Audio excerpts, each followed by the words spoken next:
गर्मियों की चिलचिलाती दोपहर थी। गांव के एक छोर पर स्थित छोटे से खेत में एक 18 वर्षीय लड़की नेहा प्यास से बेहाल खड़ी थी। खेत में काम करते करते उसका गला सूख गया था, लेकिन पास में पानी का कोई स्रोत नहीं था। उसने इधर उधर देखा, शायद कहीं से पानी मिल जाए। पास ही उसके पिता का एक सुंदर सफेद घोड़ा खड़ा था, जिसका नाम था सुल्तान। सुल्तान बेहद ताकतवर और समझदार था। जब नेहा ने उसे देखा तो उसे याद आया कि खेत के दूसरी ओर एक छोटी सी नदी बहती थी, जहां वह अक्सर अपने पिता के साथ घोड़े को पानी पिलाने ले जाती थी। लेकिन इस गर्मी में नदी सूख गई थी और अब पानी का मिलना मुश्किल हो गया था। थकान से चूर होकर नेहा घोड़े के पास जा बैठी। उसने प्यार से सुल्तान की गर्दन थपथपाई और उसकी आंखों में झांकने लगी। सुल्तान जैसे उसके मन की बातें समझ रहा था। उसने अपनी बड़ी बड़ी आंखों से नेहा को देखा और धीरे धीरे आगे बढ़ा। अचानक घोड़े ने अपनी नाक से जमीन को खुरचना शुरू किया। नेहा को यह देखकर आश्चर्य हुआ। कुछ देर बाद वहां से पानी निकलने लगा। यह देखकर नेहा की आंखें चमक उठीं। उसने जल्दी से हाथों से पानी समेटकर पीना शुरू किया। यह किसी चमत्कार से कम नहीं था, परंतु इस पानी में कोई अनोखी शक्ति थी।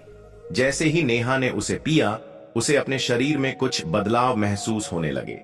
वह अचानक बहुत भारी महसूस करने लगी।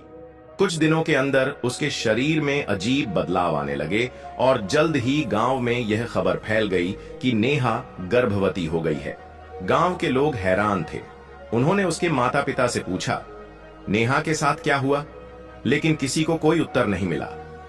जब नेहा से पूछा गया तो उसने सारी घटना बताई कि कैसे घोड़े ने जमीन से पानी निकाला और वह पानी पीने के बाद वह गर्भवती हो गई। गांव के बुजुर्गों ने इसे एक दैवीय घटना माना। वे बोले, यह कोई साधारण घोड़ा नहीं है, यह देवताओं का दूत है और जो कुछ हुआ वह भाग्य का खेल है। कुछ महीनों बाद नेहा ने एक अद्भुत बच्चे को जन्म दिया। यह बच्चा इंसानों जैसा था, लेकिन उसकी आंखें बिल्कुल घोड़े जैसी चमकदार थीं और उसकी चाल भी घोड़ों जैसी तेज थी। इस बच्चे को अश्वराज नाम दिया गया और लोग उसे एक चमत्कारी संतान मानने लगे। समय बीतता गया और अश्वराज बड़ा हुआ। उसकी रफ्तार और ताकत अद्वितीय थी। लोग उसे अवतार मानने लगे और धीरे धीरे उसकी कहानी पूरे राज्य में फैल गई। अश्वराज जैसे जैसे बड़ा हुआ, उसकी खूबियां किसी साधारण इंसान जैसी नहीं थीं। वह दौड़ने में इतना तेज था कि गांव के सबसे तेज घुड़सवार भी उसे पकड़ नहीं पाते। उसकी शक्ति किसी योद्धा जैसी थी। बचपन में ही वह एक झटके में भारी पत्थर उठा लेता था। लेकिन उसकी सबसे अनोखी विशेषता उसकी घोड़ों जैसी समझदारी और संवेदनशीलता थी। गांव वाले उसे देखकर चमत्कृत होते, लेकिन कुछ लोग डरते भी थे। वे फुसफुसाते, यह कोई सामान्य बच्चा नहीं है, कहीं यह किसी रहस्यमयी शक्ति का संकेत तो नहीं। कुछ लोगों ने तो नेहा पर भी आरोप लगाने शुरू कर दिए कि उसने कोई टोना टोटका किया था, जिससे यह अनोखी संतान जन्मी। नेहा, जो अब तक अपने बेटे को प्यार से पाल रही थी, गांव वालों की बातें सुनकर दुखी हो जाती। लेकिन अश्वराज सब समझता था। उसने अपनी मां से वादा किया, मां, एक दिन मैं सबको दिखा दूंगा कि मैं कोई श्राप नहीं, बल्कि इस दुनिया के लिए एक वरदान हूं।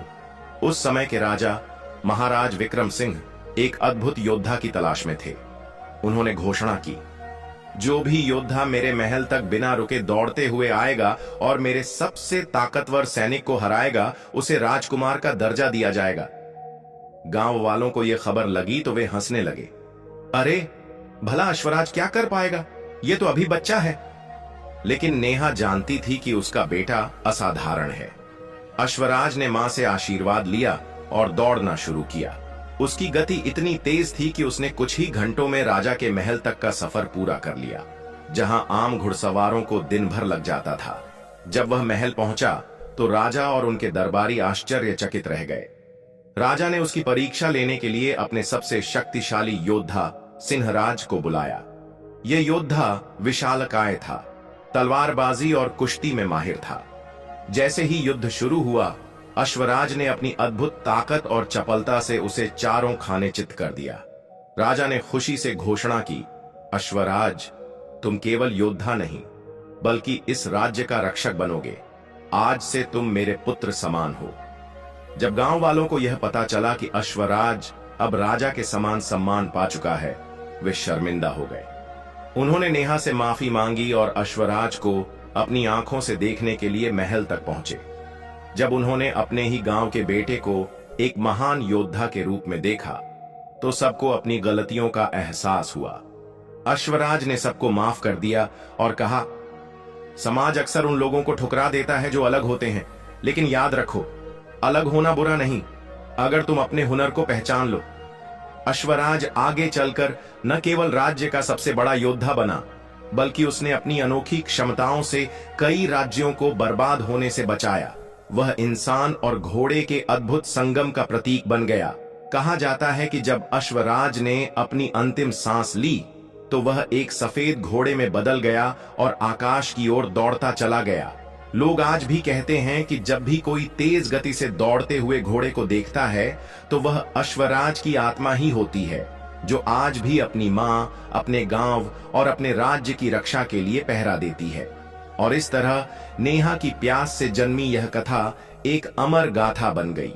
अगर आपको यह वीडियो पसंद आया हो तो कृपया लाइक करें, शेयर करें और हमारे चैनल को सब्सक्राइब करें, ताकि आपको ऐसी ही रोमांचक कहानियां मिलती रहें। अपनी राय हमें कमेंट में जरूर बताएं। धन्यवाद।